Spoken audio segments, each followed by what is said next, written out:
Pasca keluarnya surat edaran PJ Wali Kota Loksmawe, Imran, tentang larangan pawai takbiran keliling kota, pro dan kontra dari berbagai kalangan mulai bermunculan. Alasan keluarnya kebijakan tersebut dilandasi kondisi keamanan dan ketertiban Kota Loksmawe. Ketua DPRK Kota Loksmawe, Ismail A. Manaf, yang dimintai tanggapannya oleh Puja TV, menyayangkan atas keluarnya surat edaran tersebut.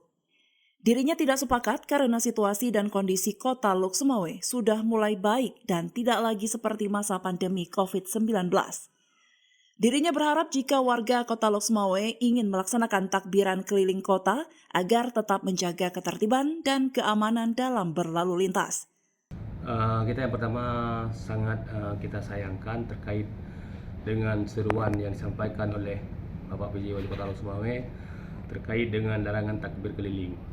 Jadi kita di Loksmawe, apalagi di Aceh, kalau berbicara masalah takbir keliling, itu memang udah tradisi kita sebagai umat Muslim di Kota Loksmawe untuk menyambut hari kemenangan yang akan tiba esok harinya.